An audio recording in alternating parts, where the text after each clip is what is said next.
So it's the feast of the beloved disciple, which disciple whom Jesus loved. Well, it's the feast of St. John. There's modern scholarship, biblical dispute about whether John was really the beloved disciple, talking about whether it's Lazarus or somebody else.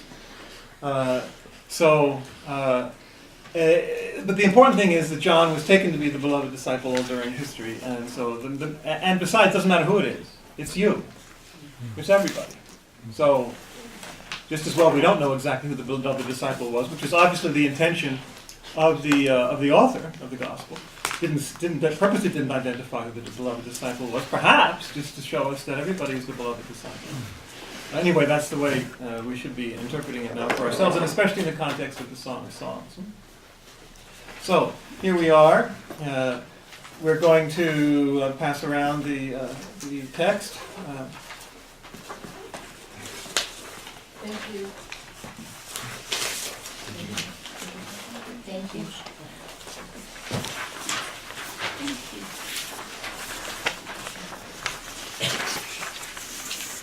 Thank you. Thank you.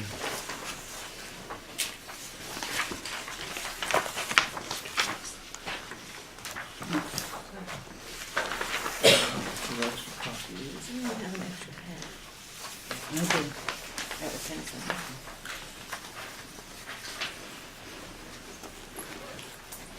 So we're doing chapter 7 and 8 today, which is a little unusual because most commentators never got that far, as I said, especially St. Bernard. So we're more on our own here. Nonetheless, as we'll see, one of the most famous, if not the most famous verse in the entire Song of Songs appears later in chapter 8, which we'll see. So there's a little bit verse discrepancy, as you might see. Some say this is the beginning of chapter 7, some it's the end of chapter 6, but in any case, that first verse, which I will now sing for you, from the Canon of the Virgin in the Carthusian liturgy. Revetere, revetere sulamiti, revetere, revetere, ut intue amote. So that's translated in various ways. As you see, most have come back, return, turn, come back. Revertere, come back. And this new translation says, again, Shulamite, dance again. All right. So in other words, as you see in a second, we're talking about dancing here, most likely, and they're taking it to mean keep dancing, or dance again, do it again, which makes a lot of sense. In other languages, you have the same idiom of returning to do something, especially Spanish. You say volver a hacer algo. To return to do something means to do something again. So to return to do something means to do it again. So that could very well be, I think it makes a lot of sense this way. Anyway, they could be saying, turn around, keep dancing, dance again. Shulamite. Some people wonder: is this just a mythical name? Is it a love name? Does it refer to anything? Is it often a person? And this is in other cultures too. They're known by the way they're from. So it could be, and they make a case for this too. She's a woman from Jerusalem. She's actually from Jerusalem. Shalem, Yerushalayim, which means city of peace or vision of peace, according to some interpreters. But a city of peace, which fits, of course, with the whole notion of being peaceful and finding the peace and joy of love and the whole business. So it's a good epithet in any case, whether it refers to her physically coming from Jerusalem or not. So it's repeated 4 times. Shuvi, shuvi, again, revertere, revertere, as you just heard sung 4 times in the Latin. That we may, in the Latin it says that we may look upon you, and that's it. Here in the chant, but it's actually they're looking upon her doing something. That we may look upon you, that we may gaze upon you, which is actually the next part of the verse.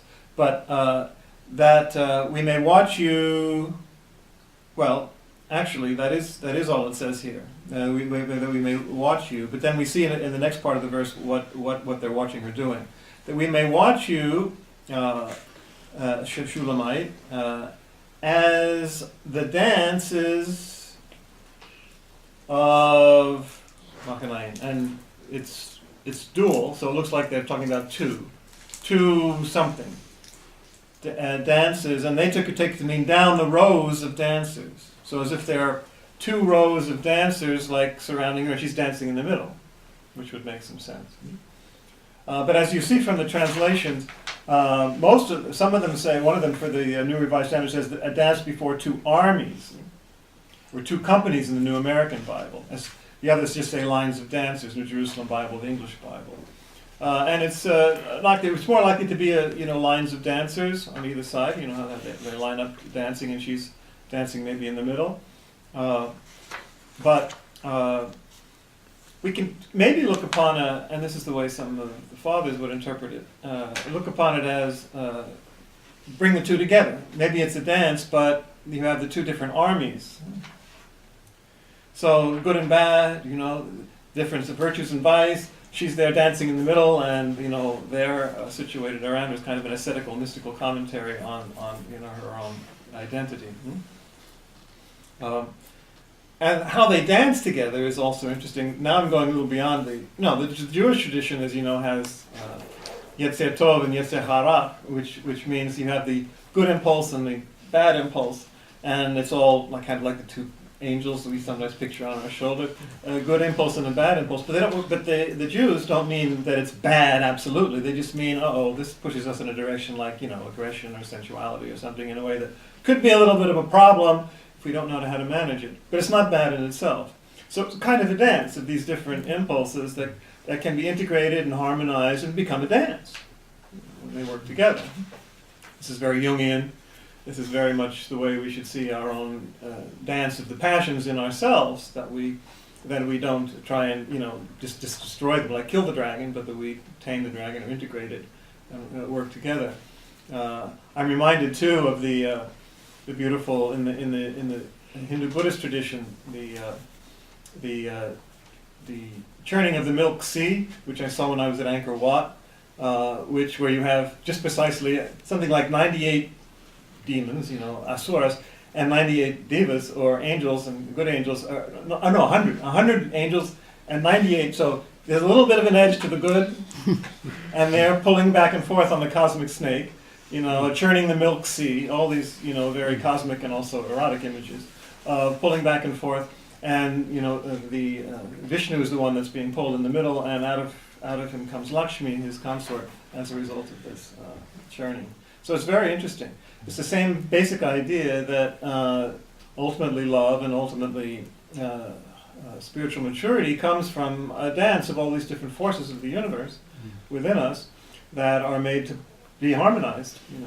They're not just black and white, and you have to choose the white and forget the black, which is very naive and destructive. But where you try to integrate, harmonize, and transform all the energies that you have to make them constructive. So that's really, so all that in the one in the one verse, you can get out of it. It was more black and white, I think, in the interpretation in the West, but I think there's a deeper dance here that we can all participate in. So that's what's going on in that first verse there, the dancing of the two armies.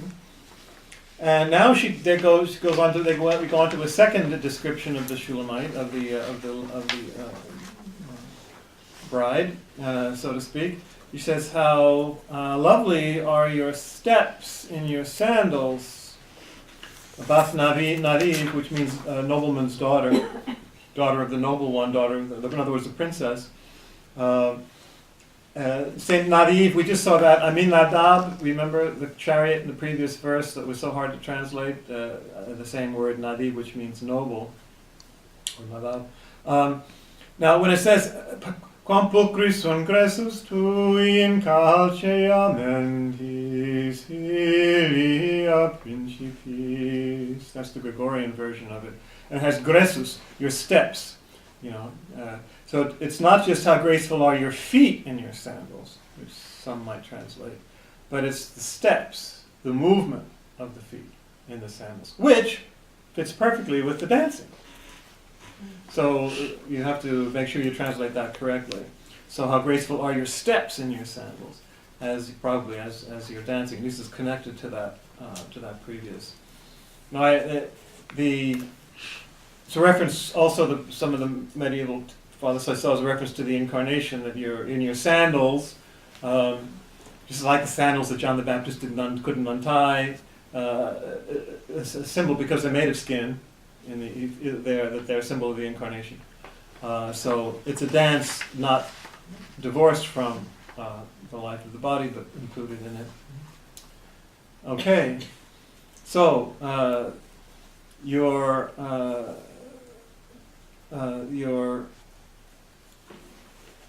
the shape of your thighs are like gold, rounded gold. The work of a master hand, a master craftsman. So it reminds you of the description of the legs of the bridegroom in the previous chapter. Then there's these beautiful descriptions in verse 3 here. It says your navel is a rounded bowl, which you can picture the shape, of course, which is not lacking with mixed wine. So the delights of it. Now, they have a really good, interesting translation here. Sahar, which is it's translated usually as a bowl of roundness, but it actually, Sahar, look at the cognate languages today in Aramaic and elsewhere, Sahar means the moon. So they translate it, your navel is the moon's bright drinking cup. In other words, it's rounded, yes. But it's actually a reflection of the moon, or is certainly as round as the moon, that's the idea. But it's also a reflection of the moon. It never lacks mixed wine, any kind of mixed drink there. Now here I can take it also, as I just intimated a moment ago, you can take it beyond the explicit Middle Eastern culture of the time and see other esoteric mystical meanings here from the East. For example, the idea of the moon being reflected, in Zen and elsewhere, is a symbol of reflecting the absolute in the relative. So, not to mention that the belly, the navel, is the hara, again in Eastern thought, where energy is stored, spiritual energy is stored in that part of the body. So in other words, in that tradition, the navel would be the perfect part of the body to reflect the moon, which is really fascinating. Then it also says, may it never lack mixed wine, where spiritual energy joins physical energy.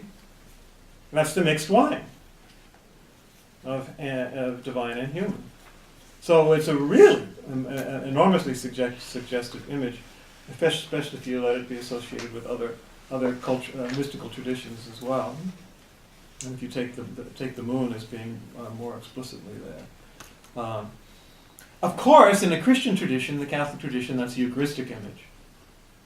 So, like the belly of the church, the church nourishes and gives birth to people through the Eucharist, through the mixed wine, which is water and wine. That's what we have. We mix it in the Eucharist of the blood of Christ. Same thing then with the succeeding part of the verse, where it speaks about the belly. The belly is a heap of wheat. Well, there you have it again, the Eucharist. So. So your belly is a heap of wheat, edged, surrounded by lilies. And then we go back to the verse we saw before in chapter 6, I believe, chapter 4, where they describe the bride for the first time.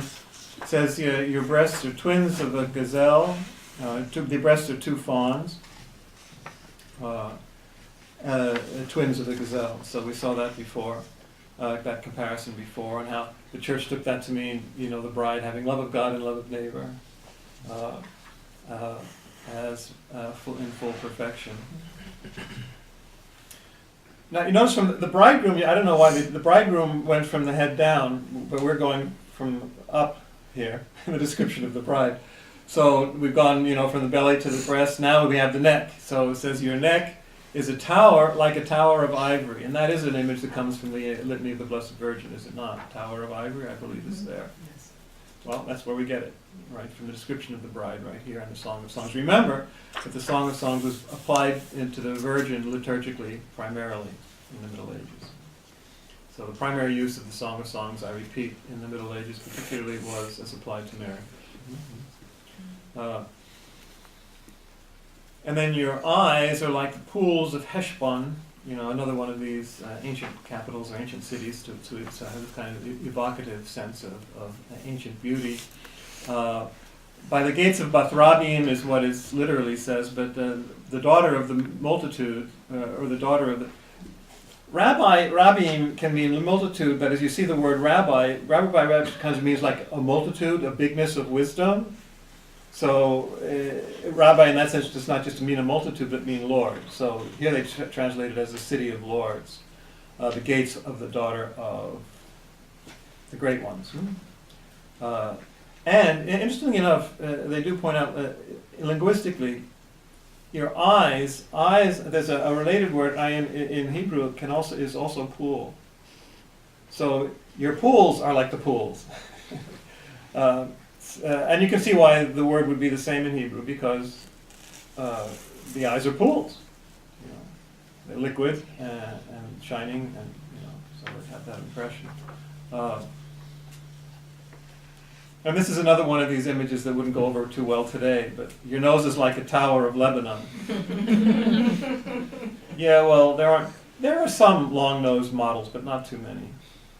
They tend to prefer shorter noses today, at least in modern culture, which is too bad, because, after all, big noses are nice. I remember Danny Thomas, who was... That's right, there you go, They yes. he's got a Lebanese nose. Or Jimmy's, right? So, your nose is like a tower of Lebanon, that it looks out towards Damascus, so you have this whole sense of actually looking out towards Damascus.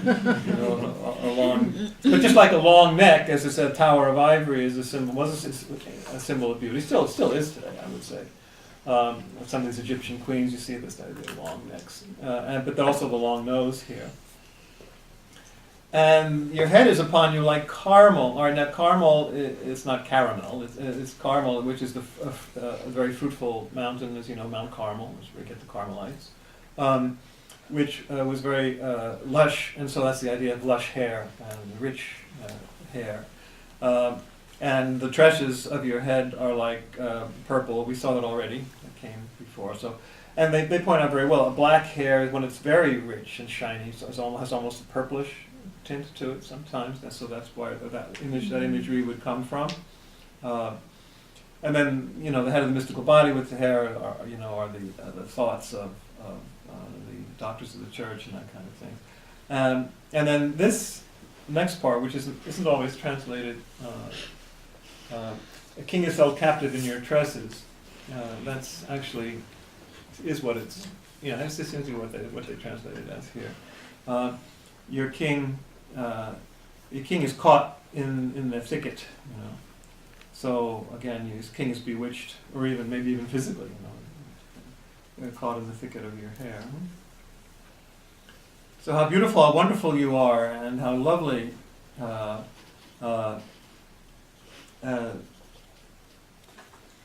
Love more than all sweet things, all other pleasures. Now, it says, oh, love here. I mean, that's actually the abstract noun, so it's not just saying, hello, love, meaning hi, love, a person. It seems to be addressing love itself here. So it's how sweet and how lovely is love more than other pleasures. Okay. Any comments so far? Questions on your particular versions that you have? So on that day, your stature was like that of a palm tree. Mm-hmm. Tamar is a palm tree in Hebrew. So the name Tamar means palm tree. Mm-hmm.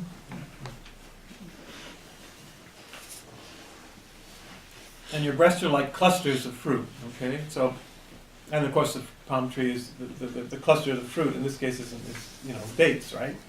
Not coconuts. It's dates. Okay, dates. And I said, I will climb the palm tree, and I will take hold of its branches. And they're wondering, what does this mean? The palm fronds? Actually, I've never examined this, but they say, around the dates there are like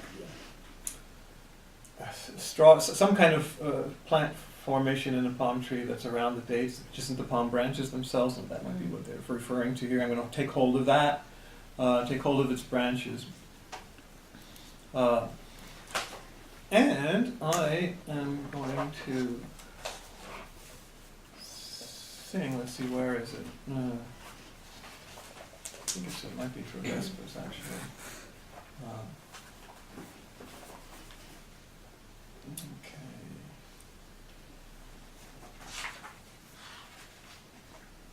Let's see. Yeah. And you try and guess what office this is from. Nasce all'om in palmam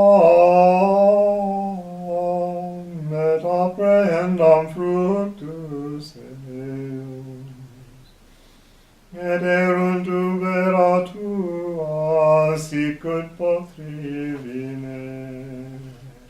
So I will ascend the palm tree and take hold of its fruit, and also has the next part of the verse here, which is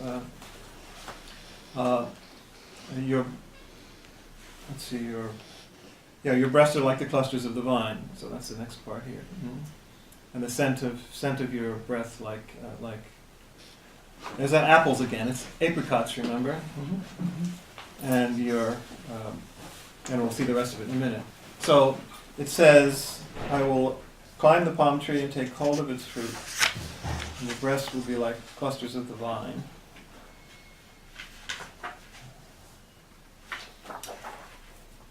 What do you think that is? From the Feast of the Virgin, Feast of the Virgin Mary? No, you'd never guess in a million years. It's a feast from the exaltation of the Holy Cross. It's the first antiphon for evening prayer. So, what that means is that they're comparing not the bride, but the bridegroom, Jesus. I will ascend the palm tree, which is the cross, and take hold of its fruits, and your breasts are like the clusters of the vine. So one of the places where Jesus is, don't forget that the spiritual maturity is the integration of masculine and feminine within you. So here Jesus' breasts are talked about. Really, is what the implicit comparison is, where he's nourishing the church. So that's really powerful, that they weren't afraid to use this verse in that way, as applying to Jesus on the cross rather than to the bride. Okay. Who was doing that? The church. The church's liturgy. Yeah, but who's that? Well, who wrote the Bible? Who wrote Gregory and St? Who wrote Homeric poems? All the great stuff is anonymous. We don't know who exactly did it. So that's very striking, and it's interesting that in this translation, so it has the bride. The bride is one who's talking. The bridegroom is the one who's talking here. But then, right in the middle of verse 10, it says, "Oh, the bride now suddenly speaks up, interjects." Where it says at the end, at the very beginning of verse 10, there, your mouth or your palate is like good wine, obviously referring to kisses. And then they have her coming in, that says, gliding for my lover, which is masculine.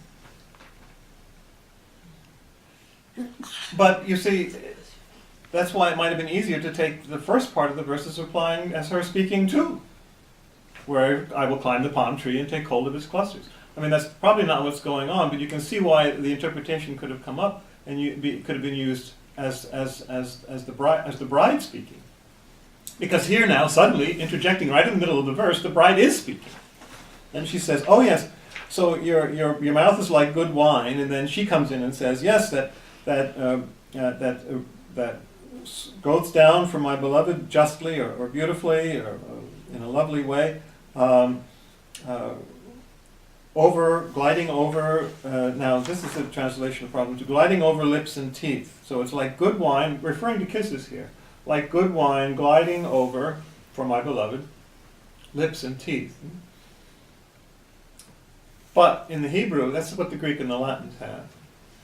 But it's a very, very closely related word in Hebrew, which is actually used here, which means sleep, or the sleepers.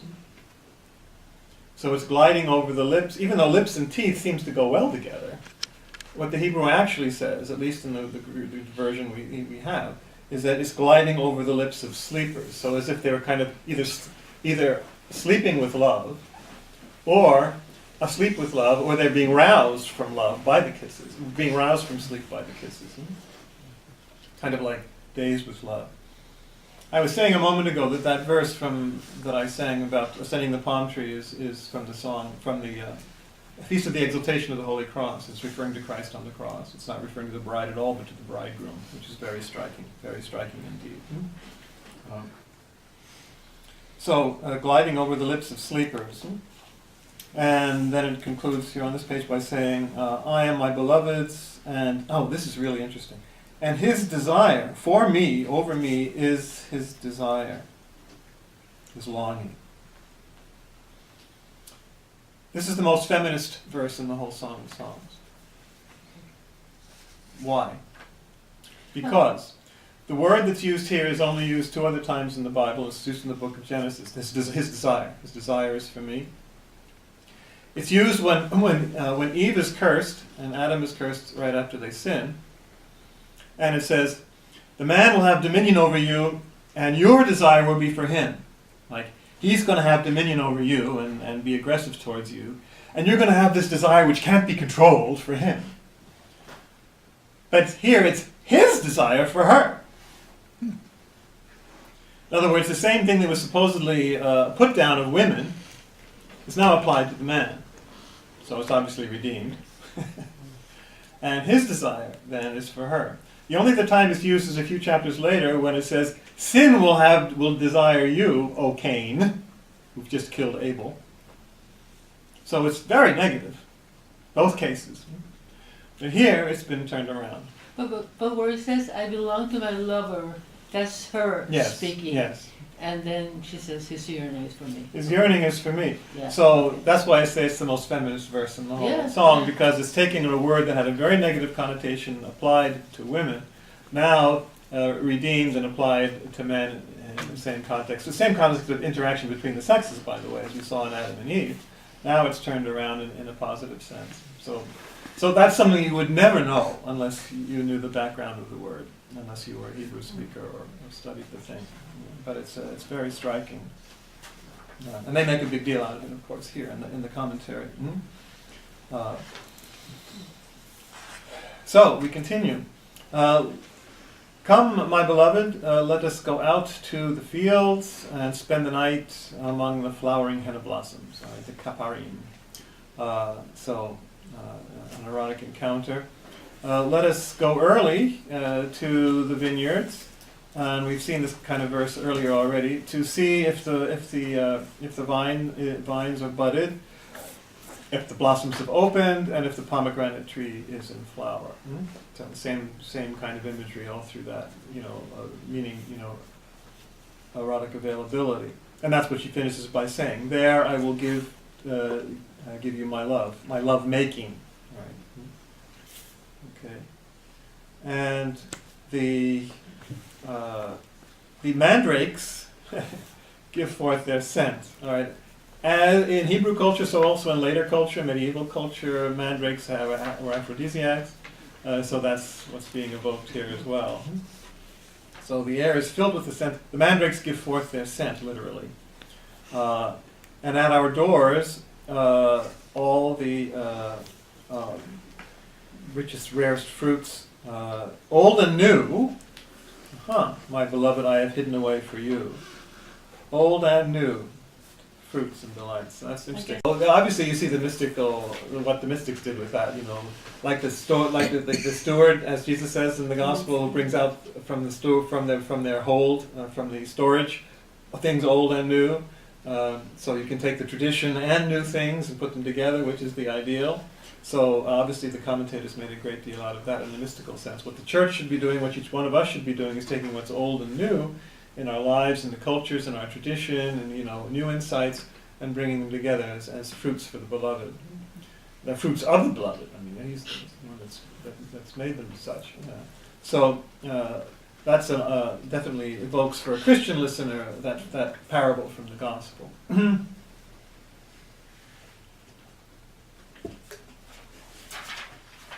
Okay, that's chapter 7.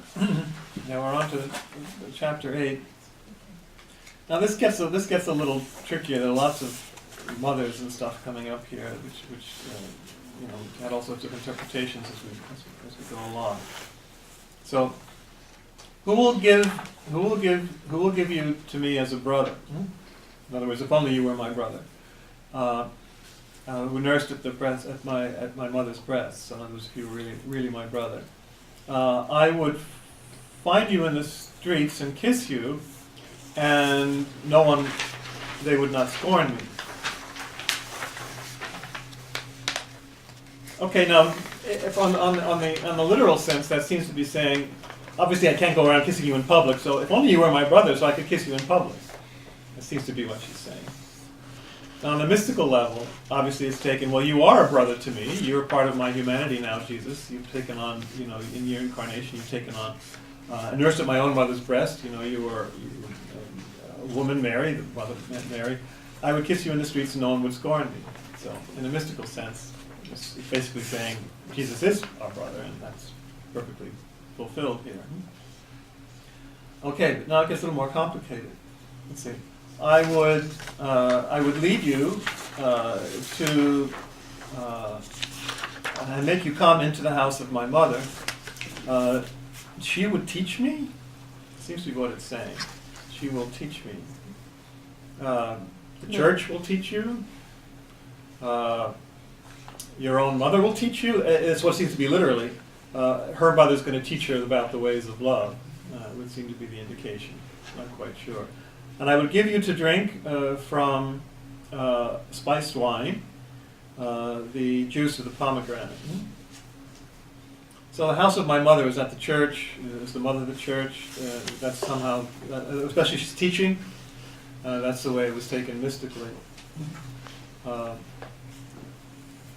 And then we had a repetition of that verse we saw before. His left hand is under my head and his right hand holds me close, embraces me. One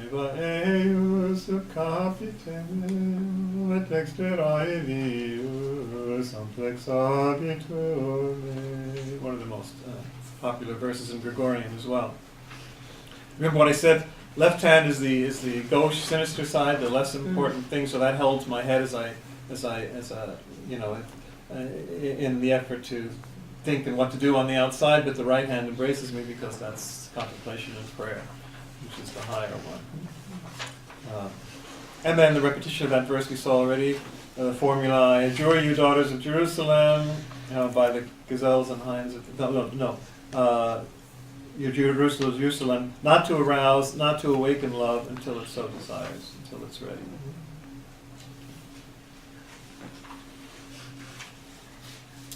Then this verse, we already saw her rising, coming up from the desert. This is a repetition of that. Who is this that's coming up from the desert? Then we're not sure of the meaning of this, but it seems because it's one of these hapaks, leaning upon her beloved. So, right again, you can imagine Mary, any of the ones who would supply the lover coming up from the desert of this world, leaning upon her beloved. So always depending upon and leaning upon the Lord. All right, now we have another problematic mother verse. In verse 5. Beneath, all right, now this is part of the problem. Here we have this tapawak for at least the 5th time, which is the wild apricot, not the apple tree, but it's sub arbore malo in Latin. which can mean also the apple tree, but also what malus also means in Latin bad, so under the bad tree. So here we are in Eden again, in the interpretation of especially the Christian, and there your mother conceived you, there your mother gave you birth. So now it seems to be referring to Eve, that you were conceived there, and that's a negative thing. In fact, that was definitely the interpretation that they got in the Latin, because unlike the Greek and the Hebrew, the Greek, the Latin actually says that it's there that your mother was corrupted, there that your mother was violated. So, that's not what's being said here. It simply means to be conceived or to give birth, but that's the interpretation. I guess that's where they got it. They were so influenced by this idea of the apple tree, that they and referring to Eden, that they actually interpreted it that way, because it's not what the Hebrew says. It's just where your mother begot you. And again, that can refer to the church and everything else. And by the way, it's the bride speaking about the bridegroom, so that's the other problem.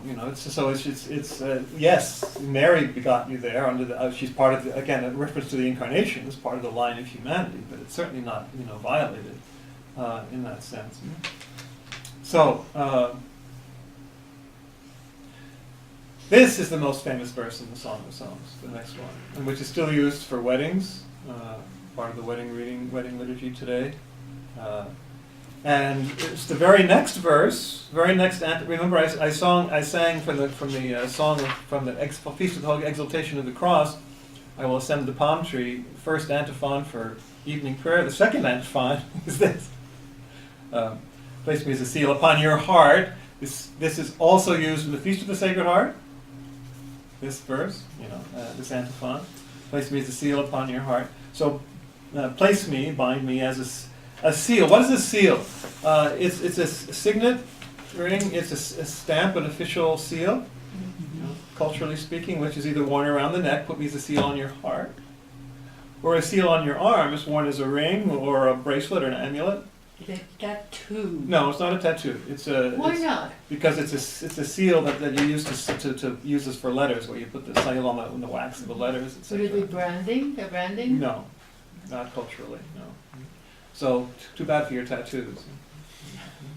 But this is referring not to that. It's the same idea though of making your lover part of your body, in that sense, part of your flesh. Mm-hmm. But this is worn on the body. Mm-hmm. But mystically speaking, as you see from the liturgy, the Sacred Heart or the exaltation of the cross, it's taken as put me as a seal on your heart. Let me be stamped on your heart. Let me be stamped on your heart, so that I interpret it this way, that your heart is my heart, and not only your thoughts for me, but my thoughts are for you, and everything you feel for the world, Lord, I feel. I'm stamped on your heart. So the thoughts of your heart are the thoughts of my heart. And the same with the action, the arm or the hand being a symbol of action. So that means the seal on your arm means whatever you do in the world, I'm doing it. I'm your arm, or I'm doing your action. You're working through me in the world, and I'm working for you in the world. So both on the level of sentiment and love, and its result in the world, the action, we are one. Bind me as a seal on your heart, as a seal on your arm. For strong as death is love. Wow. Love, survives death, overcomes death, goes beyond death. Love is eternal. All that stuff is here. And hard or bitter as the grave. Actually, it's Sheol, the underworld. Bitter as the underworld is jealousy. Now, this is kind of like the jealousy of the Lord. It doesn't mean you were with somebody else. It's the sense of complete dedication, exclusivity here, expressed in that term. So it's jealousy. It's exclusivity. It's intensity. Its demands are as powerful as the nether world. and it's sparks is the way it's translated here. It's a word that's very expressive, reshef in Hebrew, which actually means flames that shoot out, like lightning, or sudden burst of flame. So isn't that the Holy Spirit? Sure, exactly. So your sparks there are sparks of fire. The word that's actually used in the Vulgate is lampides, as if they were lamps, lamps shooting out light. So your flames, your sparks, our shoots, are flaming fire, and this is a flame of what? A great flame, a devouring flame is what it's translated here. What do they have here? A raging flame, fiercer than any flame. Its flames are a blazing fire. There you are. In the New Jerusalem Bible, a flame of God Himself. The last syllable of the word for flame is Yah, which is not part of the word. So as they point out in the commentary, some people, as you see the New Jerusalem Bible, take it as a flame of God Himself, which of course it is in the Holy Spirit, mystically speaking. That's exactly what it is. It's God's love for us and our love for God, which is the same love in the end as we're more and more transformed into God's love. But it probably doesn't have that formal a meaning anymore. It's simply a way of saying, by adding Yah to the end of a word, you're saying, well, this is really big, really important, really powerful. But it did originally come from the name of God. So that's why the New Jerusalem Bible actually puts the name of God there in the translation. Okay. It doesn't say that in the Vulgate. It just says flamarum, flames. Then the sentiment continues. This uses an antiphon for the feast of the chapter reading for the verse for the Feast of Virgins also. Many waters cannot quench love, nor can streams or rivers sweep it away, which is great. So no amount of tribulation or no amount of power in the world can sweep away love. So that verse 6 to 7a is the most commonly used and most famous verse from the Song of Songs. Because you want to use it in a wedding, Then there's some dispute about how to interpret the last part of this verse here. Literally, if a man were to give all of the wealth of his house for love, they would roundly mock him.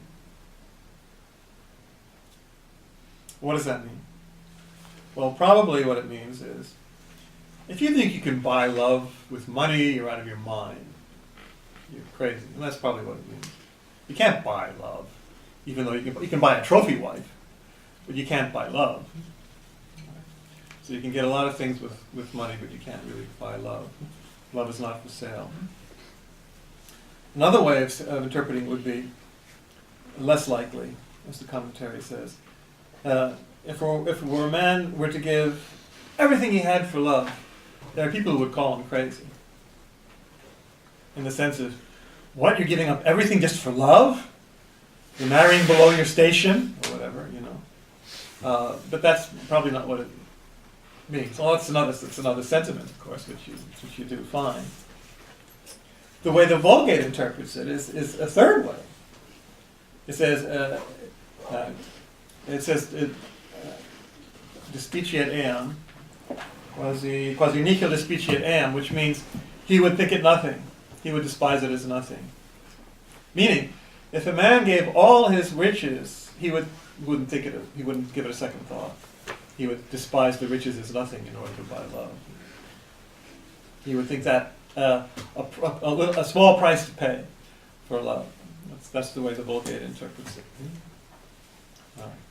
But what it seems to be, the actual precise sentiment seems to be that if you tried to buy love, people would mock you. Because love cannot be bought. People say. I was about to say You can't buy that. love. You can't buy love. You can't buy love. Okay, can't buy your love, love. You can't buy your love. Oh, that's right. Money can't buy you love. Right. I'm not so sure, but anyway, you can buy it. can buy a lot of stuff, but can't buy your love. Well, I saw the unsinkable Molly Brown last night, and she What? bought was purchased. Anyway, I don't know how to say it. She got money, she got status and all that stuff with money, but Yeah. What about love? Well, yeah, love. well, She developed love because he gave her everything she wanted. She started out, she was poor, Molly she Brown. was illiterate, Right, she had nothing, and she set out to marry rich. Right. And she really struggled until she really met this rich man who gave her everything. well, but she also struck it rich. No, She did so. She got all that money in Colorado in the mine. but the man was his. I don't think so. Yes, sir, it was, absolutely. It was his land, it was his mine. So you're saying the scripture is wrong? Well, But the Beatles are wrong? Beatles are never wrong. no, I mean, Scripture is one thing, but the Beatles? Sir Paul Sir Yeah, Paul. Sir Paul, yeah. I don't know, I think So- somebody, if I were to, I don't know. All right. So I think the sentiment is worth keeping nonetheless.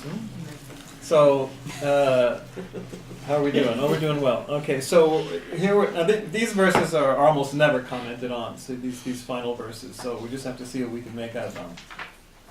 All right. So this seems to be the bride's brothers talking, older brothers. It seems to be. He says, "We have a little sister, and she has no breasts yet. What shall we do for our sister on the day she is spoken for?" In other words, when suitors come around. Okay. So, all right, let's follow it up. So if she is a wall, we will build upon her a turret of silver. But if she is a door, we will nail it up or something like that with cedar wood beams. Now they go into a big thing. What are they saying here? The commentary. It seems to be an adversative. It seems to be an adversative comparative. If she's a wall, okay, but if she's a door, then we better make sure nobody gets in. It seems to be what's being said. And maybe so. What is this like? Mystically speaking, what would this be? Well, we're saying, she's not ready. We're not ready for spiritual love yet. We have to protect her against the influences of the world. Well, I don't know. Or is it maybe the secular relations of the bride who are trying to protect her or keep her away from divine love? Maybe that's another way of taking it mystically. But anyway, she comes in and says, "Well, I'm a wall, and you think I have no breasts? My breasts are towers." And then the second part, "But I was in his eyes," okay, I guess she's talking about her lover, "a finder of peace," is literally what it says. It was in his eyes a finder of peace, the shalom. And this is, so it was taken, I don't know how did they translate it here? As one who brings peace. Okay, that's interesting. As one who brings content, as one to be welcomed. That's interesting. As why I found true peace, but it's not under their eyes; it's his eyes. Under his eyes, I become as one who's found true peace. Let me see. I became as one who's found peace. Yeah, as one who's found peace. I became as one. Now, the next part, this peace thing, because this comes from Jerusalem, and also Shlomo, the peace, Pacificus. It's actually just kept, Solomon is just kept as Pacificus, the peaceful one here in the Vulgate, in the next lines. But it seems to be referring to King Solomon, as you'll see. So King Solomon, right now this can get interesting here, how we interpret this. So there was a vineyard to Solomon, since Solomon had a vineyard, on what? It says Baal Hamon. and that means this means literally the Lord of plenty, the Lord of riches. How do they translate it here? Baal Hamon is all it has in the New Revised Version, also in the Revised English. Now they all just say keep it Baal Hamon, but you can translate it to the Hill of Plenty. Now the interesting thing is though, Baal, also means Lord. Baal was a pagan god actually, and Beelzebul is the Lord there again. It can also mean husband, because your husband was your Lord in those days. Unfortunately, still in many places today. So it can mean Hamon. We just saw that about all the wealth of the house. It can mean wealth, but it can also just mean turbulent multitude. So he had a vineyard with a turbulent multitude, and he was Lord of the multitude. So it could be a reference to his harem. So his vineyard, he's got plenty of vines in his vineyard. He's got a lot of vineyards there, and that would be a way to interpret what comes up next. So he gave the vineyard out to watchmen, and in other words, the eunuchs or whatever. He gave, or and of course, take it in the mystical sense. King Solomon, Jesus giving out his vineyard to watchmen to take care of the vineyard. As according to the parable. In the more literal sense, the kingdom of God. Anyway, Solomon gave that vineyard to watchmen, and each man was to bring, not in the sense of to bring the pieces to buy it, but would earn from the keeping of the vineyard 1,000 pieces of silver for its fruit, which is a very prosperous vineyard indeed, as the commentary says. So we gain our wages by working in the vineyard, mystically speaking.